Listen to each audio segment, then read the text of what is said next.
Welcome to our webinar today, where I'm joined by Robert Manson. He's a health and safety and wellbeing specialist with over 30 years of experience in managing and delivering health and wellbeing and health and safety within organizations. Most of his career has been in the pharmaceutical business with GSK, food retail with Morrisons, as well as the energy sector at RWE. So today's webinar will last for about 45 to 50 minutes. And it's the final session of a three-part webinar series to coincide with Stress Awareness Month and Health Awareness Month, Mental Health Awareness Month. So today, Robert's going to be talking about managing stress at work. So looking at the main causes of stress, common signs and methods for reducing stress. So so Robert, if you can take that away. So I'll just hand the controls over to you. Thank you, Stuart. Okay. I'll just try and share screens now. There we go. Here we go. So just to check, you see my screens okay? You see my slides? Yeah, see the screen. But you're not Brilliant. in present. That's it. Yeah, perfect. Okay, right. I'll start then. Good morning, everybody. Thank you for that introduction, Stuart. So today we're going to look at that topic of managing stress at work. It's really going to be focused on occupational stress, work-related ones. But we're going to give some, we can't ignore the fact there's individual factors as well. So what we're really going to cover over the next 50 minutes or so is really what the difference between pressure and stress, some facts, impacts and stress on organisations, some of the main causes of workplace stress, although that is changing as the economic climate changes as well, common signs of stress, and actually, there's lots of differences in terms of how people exhibit or manifest stress, impact individual organisations in terms of what it can do, looking at stress risk assessment, why we do them, what's the point, legally, etc., and then look at some improvement plans for teams and individuals. So that's what we're going to cover on the next session. Please stop me if there's any questions. I'll pause at each slide. And as Stuart said, please use the chat room if there's any burning questions. Happy to answer them as need be. And I'll certainly answer at the end if there's anything pressing between. So what is the difference in pressure and stress? I think these two words get used interchangeably. I think, first of all, I'm saying there's no such thing as good stress. It's pressure that really people find can be stimulating and motivating. But when it gets too much, of course, it has an impact. And that really can lead to adverse effects on your health and well-being. And actually, too much pressure leads to stress. So if you look at the right-hand side, the analogy of a tyre, for example, if you pump a tyre up, you need to pump it up to what it's advised, recommended. If it's too flat, it doesn't perform well. If it's too tight, there's too much air in it, it can impact performance and potentially damage the tyre. So this is a kind of analogy of, we've all got different amounts of air in us, and some people use a bucket analogy, but I tend to think about pressure as in engineering terms, in terms of air pressure, and that helps me get my head around it. What did the HSE say? Well, it's been going a long time, this, they're talking about stress, but in latest updates, the stress was defined as the adverse effect, adverse reaction people have to excessive pressure, other types of demands placed on them. So there is a definition, although stress can be defined differently, but let's go with the HSE one because that's the legal one, and particularly used in court. So that we'll talk about some legal bits as well. So what are the facts? Well, they're huge, and this is a bit of research that really is showing from 2021 to 22, there was 914,000 cases of related stress, depression, anxiety. So that's the sort of spectrum we're looking at, what employers have to kind of deal with, really, not just employers, but society. The number of working days lost was 70 million. And actually, it's approximately 12.5 million days lost per annum. It's huge. And in fact, the latest UK economy results are showing that it's 55.2 billion, and that's a 25% increase since 2019. So it's not going away. I think some people like to put their head in the sand and their fingers in their ears and go, well, it's too difficult about stress to deal with, so I'll do something else, or I'll run a resilience program. This will not keep you out of court. This is the stuff that you need to be dealing with, and you really need to recognise it as an occupational hazard, like you do with manual handling or COSH. Stress And occupational stress is there to be managed like any other occupational health and safety hazard. And that's why the numbers are going up, because people aren't doing it. What's the main causes? Well, this is kind of research from the last couple of years, really. But really, the main thing was the main finding from different organisations, public and private sectors, is dealing with organisational change. Companies are downsizing, they're changing structures, they're more home working, flexible working. That can cause stress on individuals and employees, of course. Increased work demands and hours worked. Doing more with less as the economy shrinks and people are saying, well, we need to be doing more. That increased work demands, more increased projects, etc., has an impact. And these aren't in any particular order, by the way. I'd probably put work demands probably near the top, certainly if not number one. Next one is unclear roles and expectations. Everyone's now having to work flexibly. People are doing probably 2 or 3 different roles that they were maybe not doing 2 or 3 years ago, and expectations are higher. You know, well, I know it's not your role, but get on with it anyway because we're short-staffed and we can't afford to take anybody else on. Lack of control of how work is done. Now, it's interesting this because if you work at a call center or a production line, you have got little control of how work is done, but it doesn't impact you because you're used to it. But where you're not used to it, where you have little autonomy, it can lead to stress. Poor communication updates. This is a really significant one, that the lack of communication usually, or type of communication that's inadequate, can lead to people stressed, over worried about what might be happening. Type of working relationships. Now, we're talking about culture here and psychological safety in particular. So if you've got a toxic culture and you've got a poor relationship with your line manager and teams, then that obviously can cause people to feel increased pressure and cause stress. And finally, working environments. I mentioned culture, but working environment particularly, if it's really a hot, stuffy, cramped climate, or there's too much noise, etc. You know, also if it's a cliquey environment, etc., all that, it all leads. These are the kind of main causes. I mean, there might be others that you found in your organisation that are probably higher than this, or more of a priority, or additional to this. But these are the common ones that, according to the research. I will say, in addition on this, with the current climate and financial stress is growing massively over the last 2-3 years as mortgage rates goes up and the cost of food and prices. So there's a lot of emphasis on it. You know, you don't see financial demands on there, but I would add that in certainly as an issue that you need to be thinking about what can cause stress in your individuals. A lot of it is outside of work, but they bring people who are holistic. You know, holistically, they come to work, so they're going to bring those worries and concerns from their family and their mortgage into work, and actually start to affect their ability to do their job. You know, worrying and be distracted. That's the sort of issues that you need to be thinking about as well. Well, is it all about the work employer? No, the answer is no. And this is probably why you'll see very few cases of occupational stress being taken to court. And maybe talk about it later with stress risk assessments, because it's very complex and human beings are complex. So if you've got a very toxic culture and you've got massive issues and lots of people going off sick with stress, then obviously it happens. When there's 1 or 2 people going off, it may be other factors such as these. So first of all, the people come to work and have very high excessive expectations of themselves and others. So if you're very driven like that, then of course, if your expectations are really massively high and you don't reach them, that can cause you stress. Strong drive perfectionism. I've seen this when I work in the particularly engineering pharmaceutical industry, having to recheck. Now, it's important to get things right first time, but when you're over-checking, when you're constantly checking for perfectionism, it takes longer. That causes delays for doing other things, and not only drives yourself, but other people kind of mad in that sense.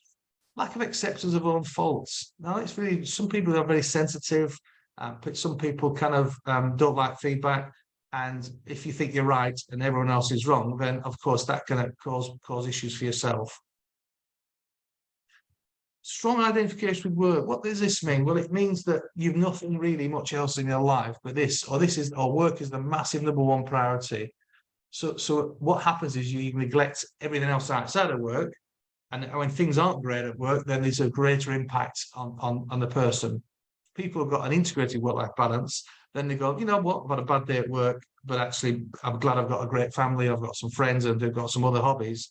When you've nothing else or don't focus on anything else, that's where it has an impact if you have a bad day at work.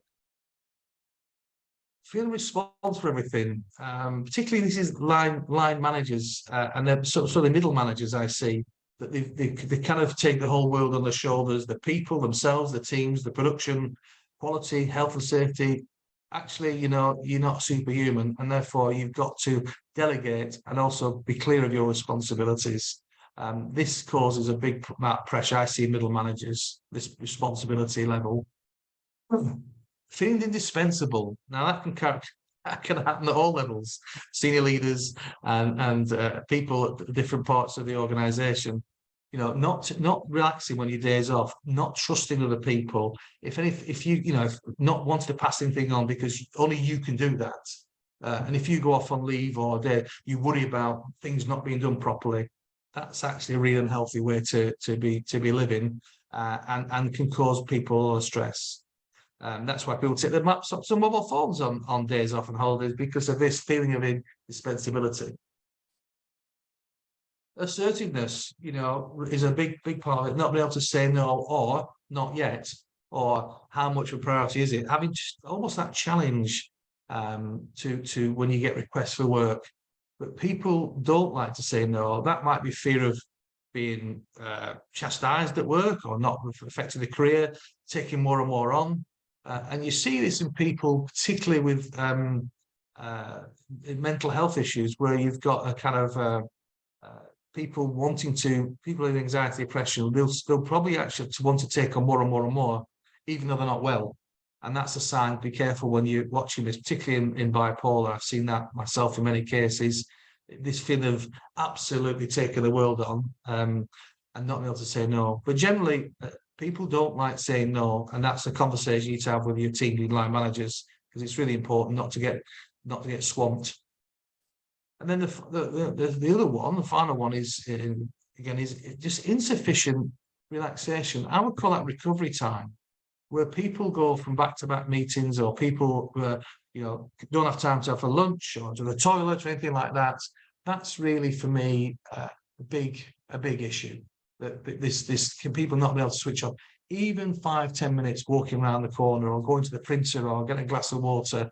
But these are personal factors that people actually come to work with, exhibit behaviors and personality that you've got to take in consideration. And actually, you know, these people need support and help and advice and coaching.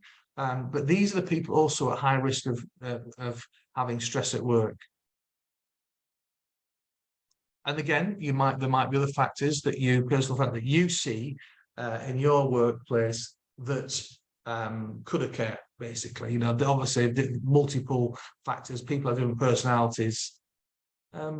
Let's just pause there, Stuart. Any questions at all from anyone? Not any questions in yet, but you know, just commenting on sort of what you said so far, I can, you know, there's been times in my working career where, you know, stress or pressure has created stress, and I can certainly relate with, especially the personal factors. You know, it's you know, you put a lot of it on yourself where you don't need to. Yeah. And I think some of that, Stuart, it's interesting, just to expand on that. When the economic climate is as it is, people are worried about their jobs. That's where people start to get anxious, not want to make mistakes, errors, and also almost overcommitting. And employers might say, well, that's fantastic, they're really committed, but they might be overcommitted, and that's one to watch for, because those people get what they call burnout. Yeah, so that's something to kind of think about and consider. But you're right. You know, you can't have a perfect person come to work. You've got to sort of, as a manager, you've got to say, I've got to consider everyone. I've got to monitor people. I've got to do one-to-ones. I've got to get to know my people and know who's the right person and play to their strengths. and maybe we'll cover that a little bit later, but these personal factors, we don't talk about them enough, and people think that you shouldn't even consider them. You have to consider them. You know, if you've got people behaving like this and suddenly you go off sick with stress, and you've got everything in place, stress risk assessments, policies, everything, and actually it's the reason the person's gone off is because they've burnt out, they've burnt themselves out, is what I want to say. But the fact is we've got responsibility as an employer to monitor and support people. So that's maybe controversial, but I think people don't talk about these personal factors enough when they're looking at stress at work, because it's complex. I think also maybe as a team member, your middle management, you know, if you've got a manager who has high expectations or is a perfectionist, then you may end up trying to sort of come up to their level, which you're unable to manage. So that puts the stress on yourself. That's a really good point, actually. And if you may not have the resources, skills, experience as your manager, so you kind of almost role modeling, but it's just unrealistic. Yeah, that's a really good point.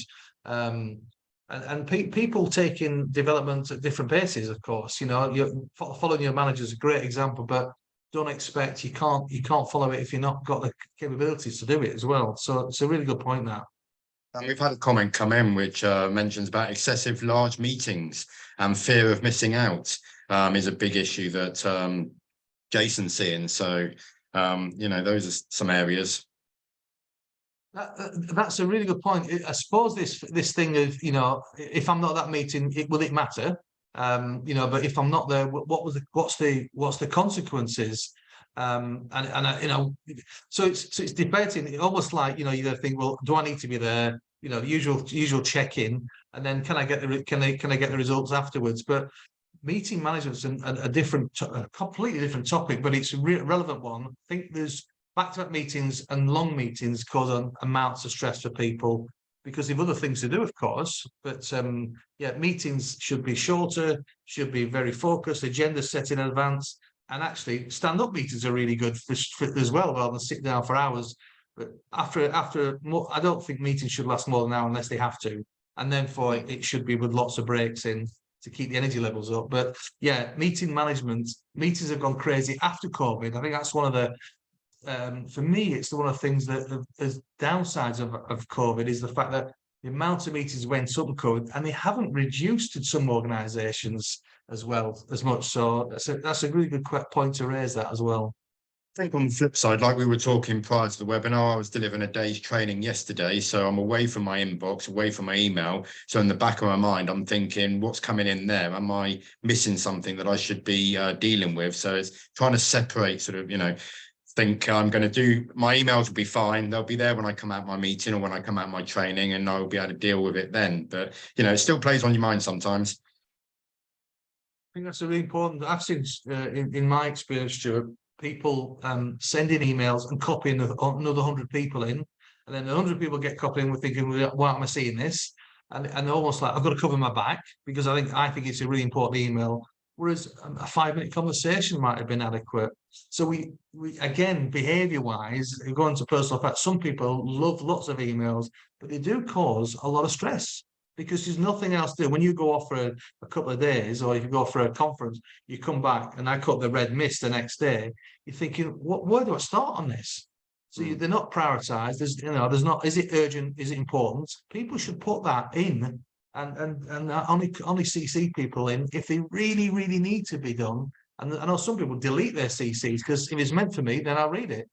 Again, we'll not get sidetracked. But we've got a whole recorded webinar on email management, and included in that is when you should copy people in. But that's for something that people can look at on our webinar on demand page if they need to.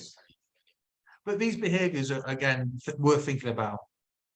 So common sign. Let's look at common sign again. This is not an exhaustive list. This is what again research, my experience. Talking to occupational specialists over the years. These are some common signs that you might think something's not right. First of all, it's kind of find it hard to make decisions or concentrating. For example, really distracted. You're overthinking things. People are so stressed they can't make the decision. They'll check it over and over again. That's quite a common one. And if you're worried about everything or stressed, you're not going to be able to do your job properly. You're not going to be able to have your what they call cognitive ability and your focus. Loss of attendance and punctuality. Interesting. This is that either it's not to mean about not just turning up. They might turn up late, might not show up for meetings, and that might be fine because they don't need to be at that meeting. But this punctuality, when people say, "Oh, I'm sorry, I've been so busy. I'm sorry, I've joined this meeting 5 minutes late." I hear this a lot, and if they set themselves back to back meetings, so they're stressing, finishing, let the meeting overrun, so they're stressed and come to the next meeting late. So again, we'll talk about that, things we can do about that. But watch people's fluctuating attendance and punctuality is it tends to go out the window when people are stressed. They're not good at time management on the whole. Constant worry or feelings of dread. I mean, that's real anxiety, but you know, this things about particularly financial crisis. If you're focused on what's happening to you, struggling with your family, then they're actually what that can ruminate. You start to ruminate other things.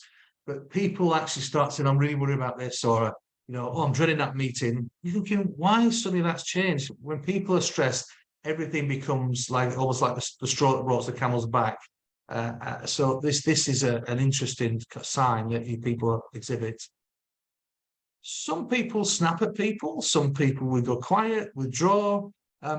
It exhibits in different ways. So what you're looking for are these changes, and they could be very subtle changes. But people, if they're stressed, can be very short-tempered, or they can just really shut down. And it depends, and it could be somewhere in the middle. But again, this is interesting kind of behavior, because when you're stressed, you've got a lot of adrenaline and a lot of anger is flying around, and therefore your emotional state is really not a healthy balance at all. Changes in general appearance behaviors. Again, it's a massive statement, but it might be probably people not looking as they used to. Now that could be not washing, not changing clothes as often.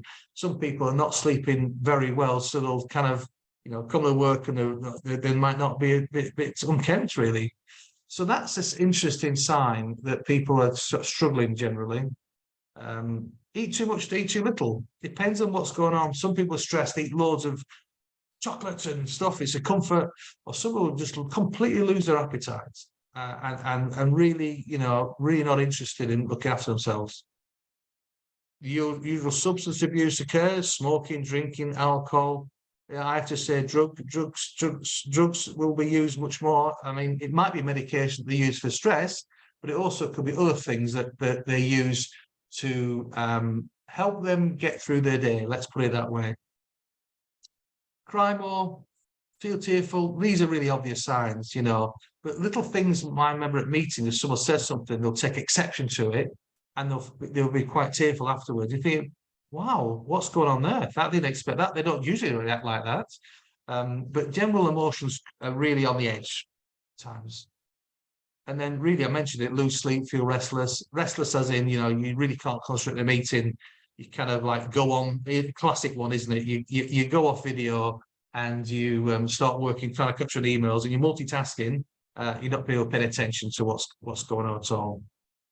So those are some signs, and again, no particular order, not an exhaustive list. Again, you may find that there's different things that people have, experience. Again, Stuart, any questions from you? No, but I'm just thinking about sort of other webinars I've delivered and stuff, and there's quite a lot that's sort of, there's a big overlap with all these things that we talk about. So getting good sleep, musculoskeletal, physical disorders, and they all sort of overlap and come into this mental health and the stress side of things. So, for example, you've talked about we may eat too much or too little, but one of the things that happens when we're sleeping, if we don't get a good night's sleep, then the body's hormones don't work properly. So we have hormones that tell our stomach or our brain when our stomach's full. We have hormones that tell us when to eat. So if we don't sleep well, then basically the hormones that tell us to eat are produced, and the hormones that tell us that we're full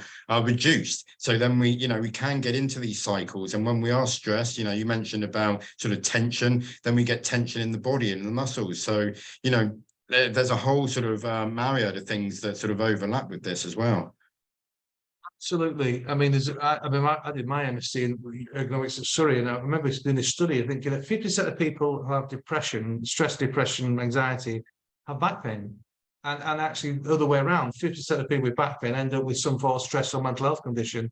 So the correlation is so strong, but we don't make it. So people might say it's because uncommon signs might be I've developed neck ache or backache or lots of headaches. So there's lots of physical symptoms that I haven't added into there that you start to think, well, that's not right. What is it that's going on? If you've got adrenaline, cortisol flying around your body, your heart rate, your blood pressure is going to go up, and you're going to get these physical symptoms. So you're absolutely right, Stuart, that these are probably more symptoms than signs. I haven't even put the symptoms up. There are loads, there are hundreds, and you're absolutely right to bring out that there's a mix between physical, mental, and emotional health that affects people's performance. It's a really good point. So, what's this stress risk assessment? So, why? Well, let's ask the question: why bother? Why do we do it? Well, the first thing is it was actually back in 1974. God, is that 50 years ago? I've got my maths right. It was a general duty to ensure, as far as reasonably practicable, the health of their employees. Now, that means, not just that there's physical health, that means their health. That's physical, social, psychological, mental, the health of employees. Then in 1999, the six-pack came out when we were in the EU. I remember them old days.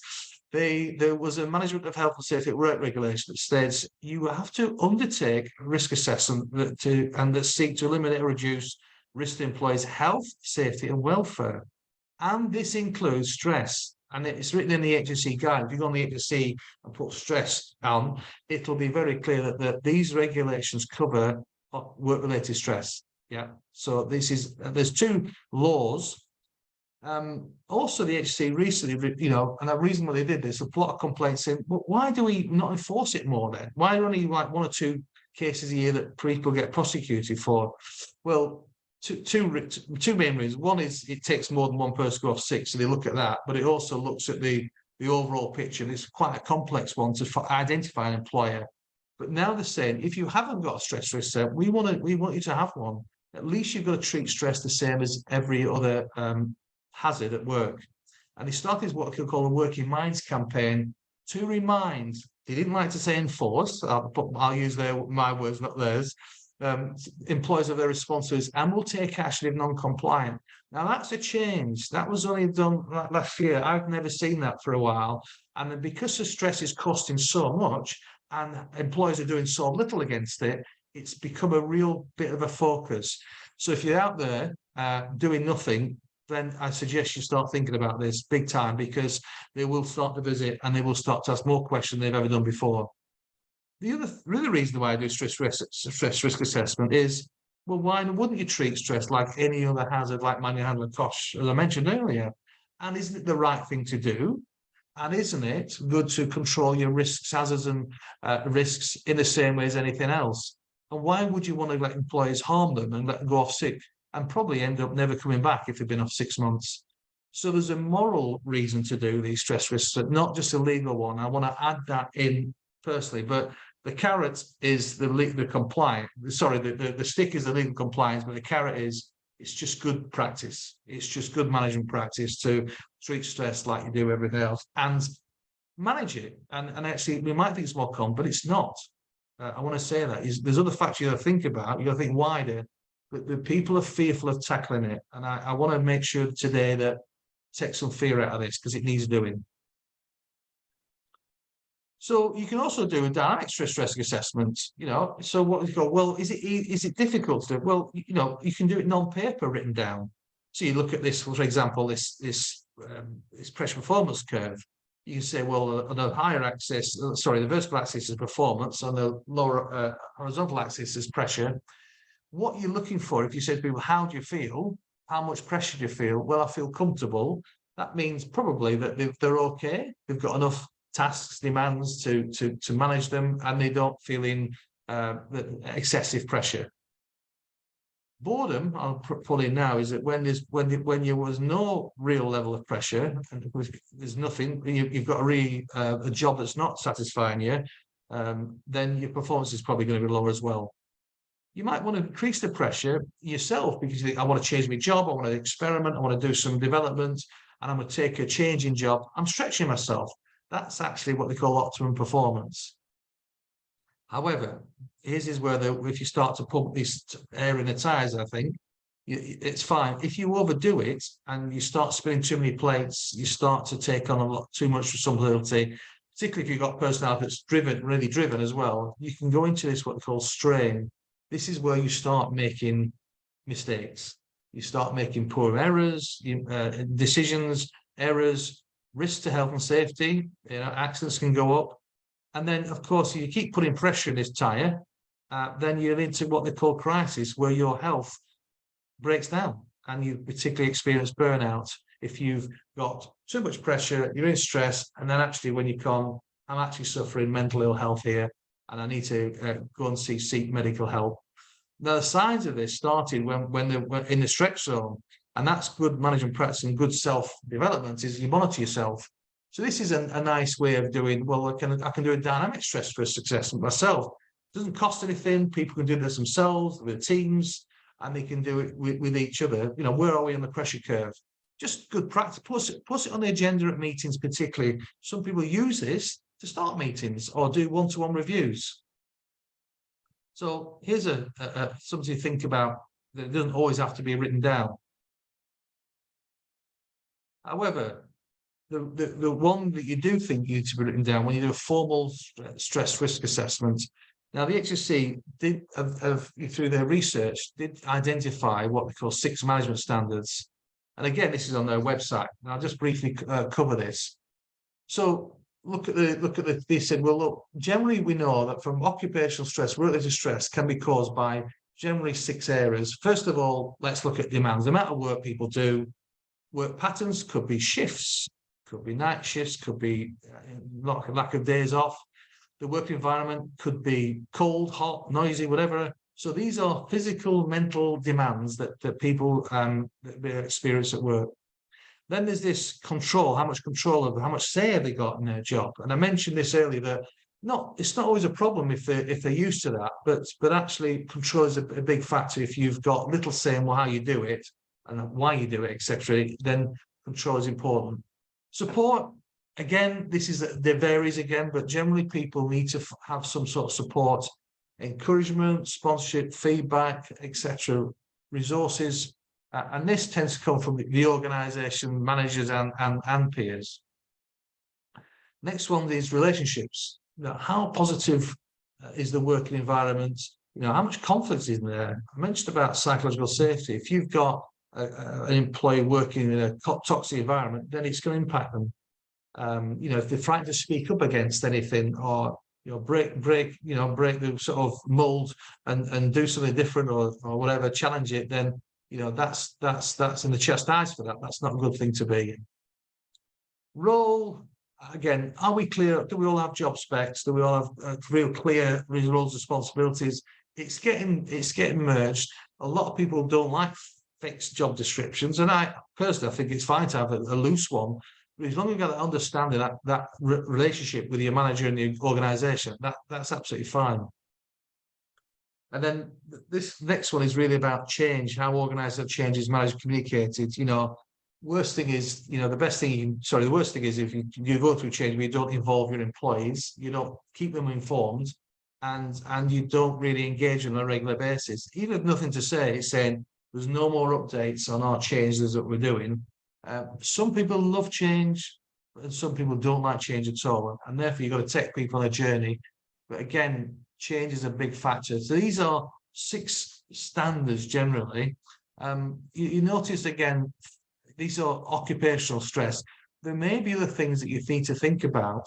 Now, I've concluded a couple of things that the world's changed a little bit. So when you're thinking about demands, working environment, well, is that lone working? Is it remote working?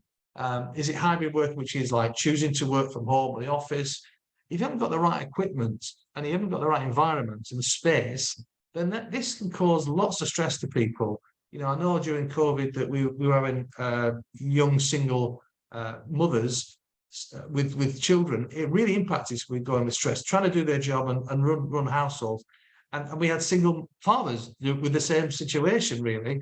So this is really thinking about much more holistically than just the 6 standards, or in those standards, think broader now, because the world has changed and people react differently. Commuting's not on there. You could class that the work environment.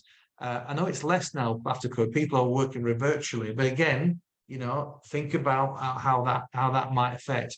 So I think the 6 standards are fine. I think people just don't think broad enough about them when you're answering questions. And these 6 standards are on the HSE website. Some people devise their own stress risk assessments. It could be on paper, it could be an Excel spreadsheet, it could be on a little intranet, IT system. It doesn't really matter how you do it, as long as you're kind of covering what I suggest. Good practice is covering at least these 6 areas. Some people ask questions about psychological safety in their risk assessments. So I think it's a good start, but think about what your company might need to enhance what sort of questions you might want to ask. Now, what happens is the most important thing. It doesn't matter, once you've done your risk assessment, it's really important. I see this more and more. Oh yeah, we have stress risk, Robert. Here's the results. Everyone said no to things, so we don't need to do anything. Well, was that really? Was it engaging? Were people being able to return confidentially? There's all these factors you need to think about. And one reason why they don't like doing stress risk is because they're frightened of getting the feedback that it's a really red team or a high risk team, whatever. But actually, when you ask people and engage with them and ask them, how can we make this place a better place? We care about you as an employee. We need your support to making sure stress isn't going to impact us. You tend to get far better feedback, far more inclusive involvement, and getting better results if you do engage your workforce before you just dish them out, as I say. But this next one is really important. I find people can do with stress risk, but what I've seen poor practice is the actions. People say, oh, well, I don't know what to do really, but they're all moaning that it's overwork, but I just told them to get on with it. That's the way it is. Well, that's not really a control measure. We're thinking it through. So here's some examples where I've picked out what I think addresses some of the kind of key things in the key factors in the stress risk assessments. First of all, good action would be to develop a system to notify employers of unplanned tight deadlines and an exceptional need for long hours. So what that means is you're thinking it through. You keep your communication with the employees, but actually there's schedules. It's upfront, and it's also said, you know what, we want you to finish 9 to 5, but if it's one working hours, we will monitor that carefully. We just don't turn the blind eye and let people do lots of working hours and drive long hours without a break. That's just wait for an accident to happen. Next one, encourage people to anticipate decision making, especially when it affects them. So this thing's not all about change and control, but being inclusive and saying we really care what you feel and think about what we're doing. That actually makes a massive impact on people's engagement levels when you start to think about involving people and getting them to participate. Could be in working groups, improvement groups. I know managers said, look, these are results for stress. You go away, guys and girls, and think about what we need to do. Then come back and we'll decide what's right for the whole team. Not just somebody saying, all right, I've got the results. This is what we're all going to do. That's not going to happen because they won't follow those actions anyway. Include work-related stress or pressures as standing item for meetings with employers and or performance reviews. If you go straight into here's your objectives, how are you doing against them? Maybe the first question should be, how are you feeling? How you get on with your new role? What sort of pressures do you think you're under that we can need to talk about? Look at the pressure performance curve. Maybe start meeting with that. And then you start to get much more inclusive and much more open feedback from the employees if you open with, I care about you as an individual first. Or regular one-to-one meetings to people clear about what's planned for the months. It could be teams, could be and one-to-one meetings it mentions here. But the one-to-one meetings really are just check-ins. Could be a brief check-in to show the employees that manager does care about them, and actually they're okay on their schedules or their projects. It doesn't have to be long, but they have to be open, have to be honest, and they have to be I'd say regular. Not when something goes wrong, basically. Have a confidential system report unacceptable behaviour. You know, again, I'll mention psychological safety. If there are unacceptable behaviours, then it's really important that gets flagged up within the organisation. Now, we do ask questions in some of our stress risk assessments about, do you feel bullied and harassed, for example? You know, we all have policies in HR that says this, but often we don't ask questions, do you feel it exists? And actually, there are people with unacceptable behaviours, but is there a system to report it? Could be whistleblowing, it could be a kind of confidential feedback, could be actually people appointed to take those sort of behaviour, take those reports. It doesn't matter how you do it, but it's got to be confidential, because people will, you know, will worry about the consequences if you open up and report, particularly as a senior leader. And you'll see, you know, more and more now companies are kind of being pulled apart by having really poor senior leader behaviour, particularly, you know, in the press now, where people, the whole companies have been affected. You know, the CBI was one. The reputation's in tatters because of leadership behaviours, and there was known for a while. Anyway, I won't get into organisation. Building consultation support as key elements of any change process. You know, do understand the people and employees understand that they've got and maybe got an EAP, or they've got an input support or coaching or any other support that they can go to, particularly when they want to go through change process. I've in the past had change champions appointed for a period of time during a project. The go-to people who can discuss amounts of things that's going on. Wellbeing champions are brilliant for saying, I don't feel so great at the moment with all this workload. That gets fed up. Manager goes, okay, we're having some change of things here. Let's sit down and review our stress risk assessments, or let's put some extra controls in place. So these are just some examples, and depending on what the issues are, of what I see as good practice when people are having actions, think about particularly actions to following their stress risk assessments. You may have others, of course, you know, really simple. But one thing I would emphasize, don't give yourself too many actions. I've seen managers give themselves 30, 40 actions from their stress risk assessment, and it's still been 34 actions through 2 or 3 years later. I'd go for 5 or 6 key actions that are realistic, that can be tackled in the next 12 months. That for me would be important, and prioritize them.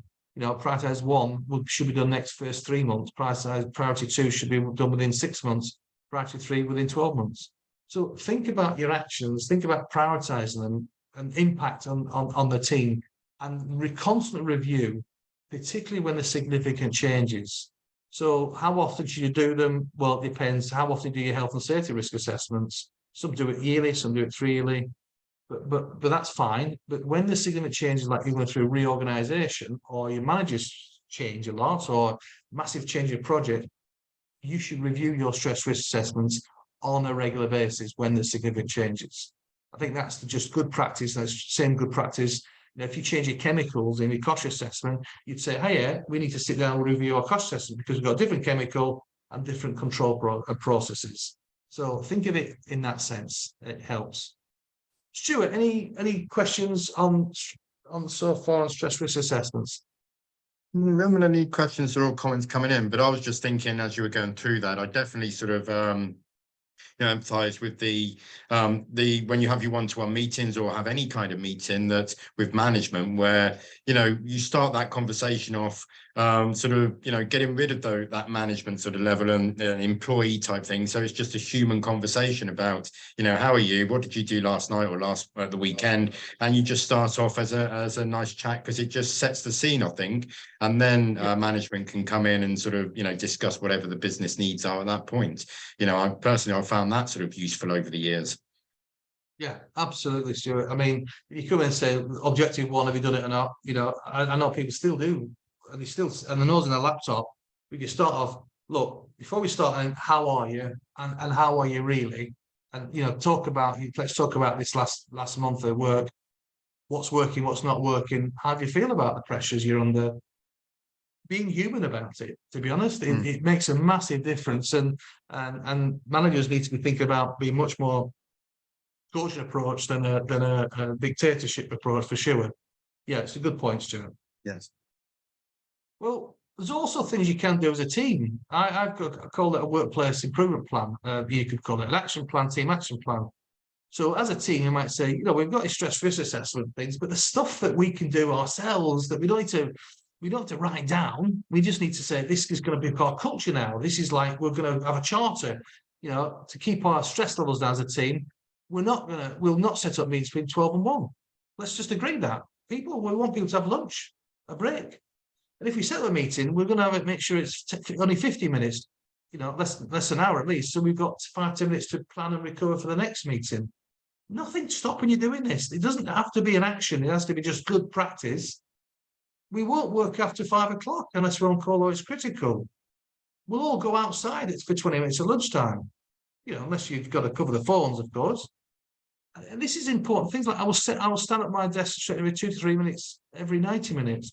People will copy each other. If someone's starting to say, look, I'm having a stretch break, and let's all kind of mirror it. It's good with practice. People follow up. And if the manager starts doing it, the team will follow it. And then things like, I want to attend the maximum 25 minutes per week. There's a question on meetings. Let's limit the meetings we've got. Can we all agree as a team? So there's the formal action plan for stress, and that's fine. But there's good ways of working for stress that I want to share as well, which is the right thing to do, which doesn't have to be it could be monitored. It doesn't have to be minuted.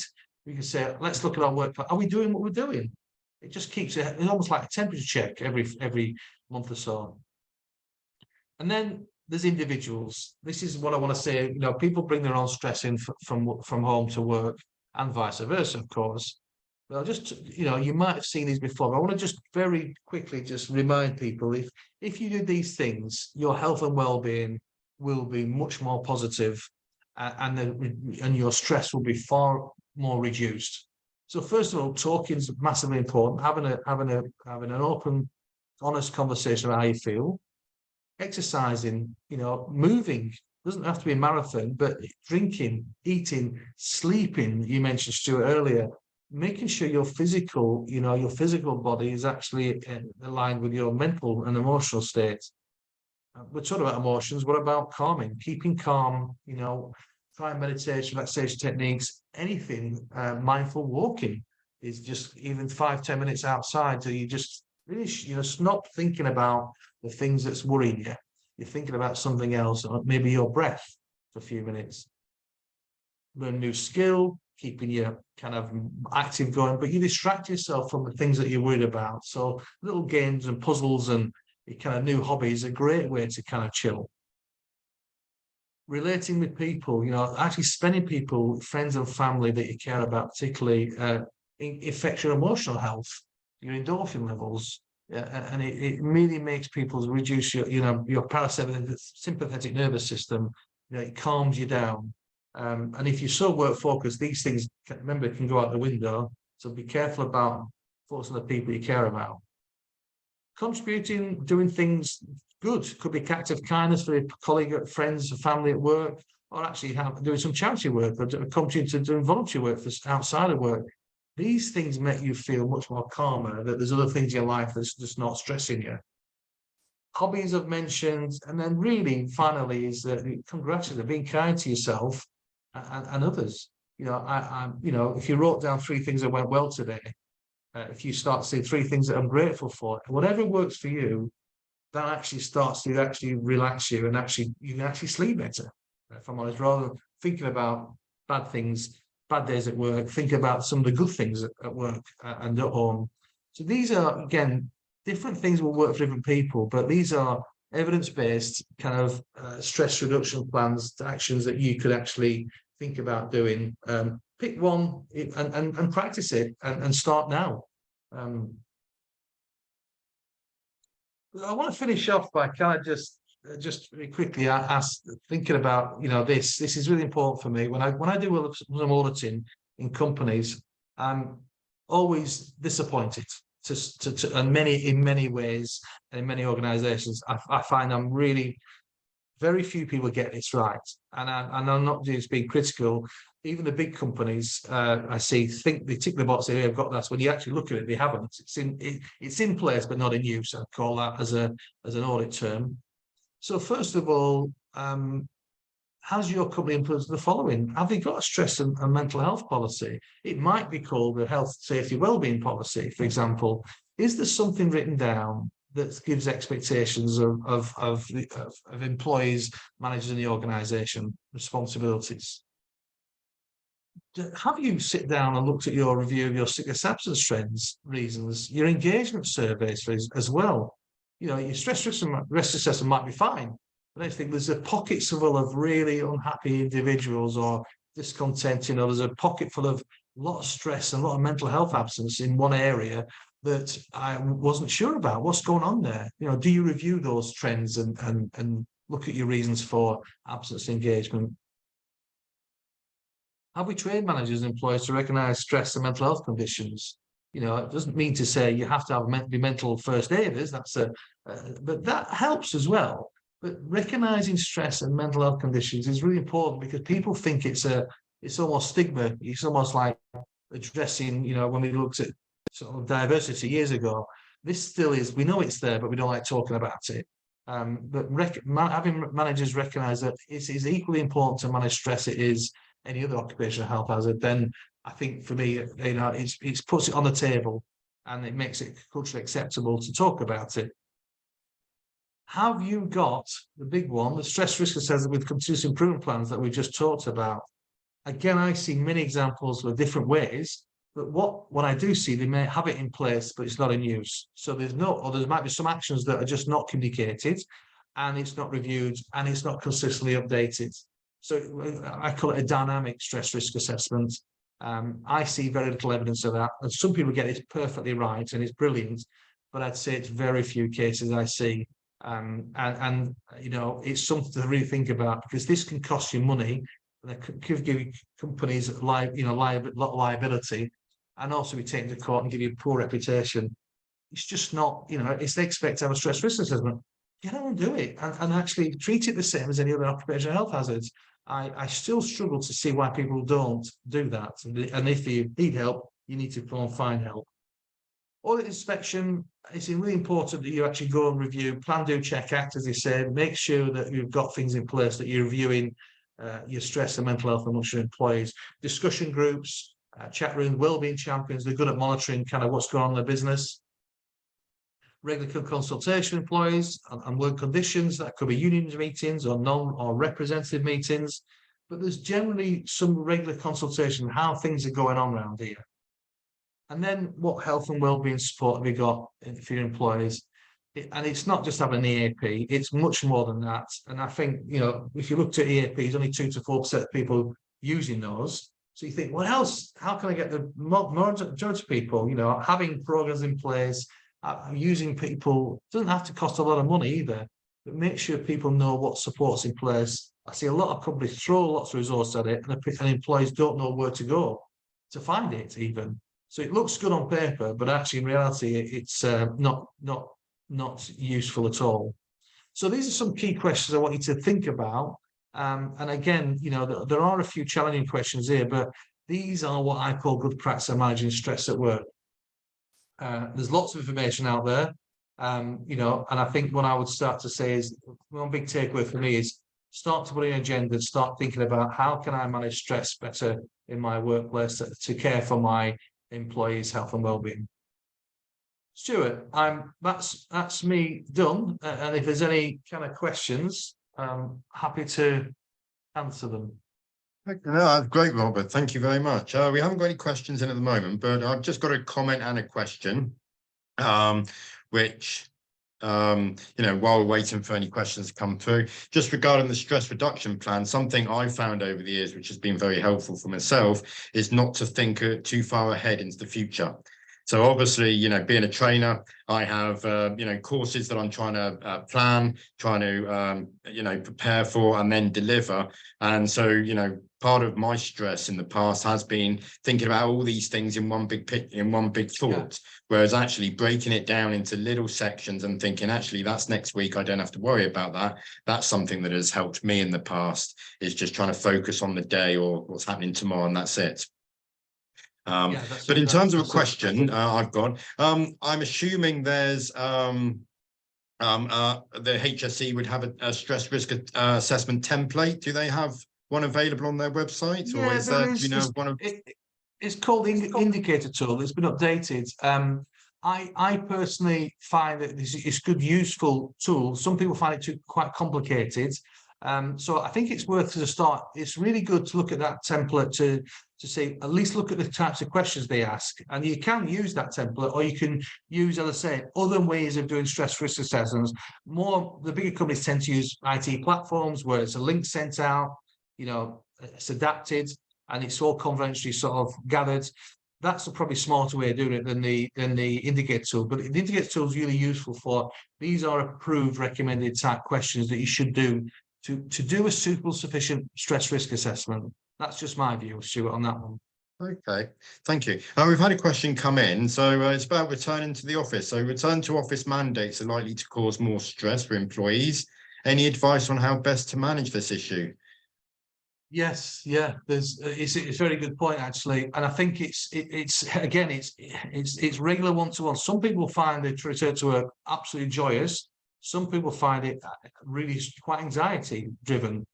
So I think it depends on how you feel about it, but having a plan of action in your team. So coming in slowly, making sure that you know where to sit. You talk to your manager about where to go, what levels of working, ways of working. So there's lots of things, but having an individual action plan, return to work, is actually one way of doing it. Because if you're not, people find that it's too stressful to come. It's very stressful to come back to work. So taking your time and transitioning yourself and make sure you get support within the workplace would be my key things about that. And if you are struggling, talk to your manager, talk to occupational health, well-being, you know, whatever it needs to do. Because even now, after 2 years, people are still struggling to kind of find a pattern. So that needs to be addressed, you know, and please feel free to speak up about it. Yeah. Okay, thank you, Robert. Okay, well, we haven't got any more questions in. I'm mindful of the time because we're kind of up to the 60-minute mark. So as I said, I will be sending out information from today's webinar. So if there's any questions after we shut the webinar down, then please do get in contact with me. I'd be happy to ask questions. I can also get Robert involved as well. But I'd just like to say thank you again, Robert. And if you've missed any of the other webinars in this series, then you can find them on our webinar on demand page on ergonomics.co.uk. So you can see the previous 2 webinars from there. If anyone is interested in having this delivered as a workshop in-house, maybe to middle management, to sort of how to manage staff stress and everything like that, then please do get in contact. That's something that we're happy to assist with.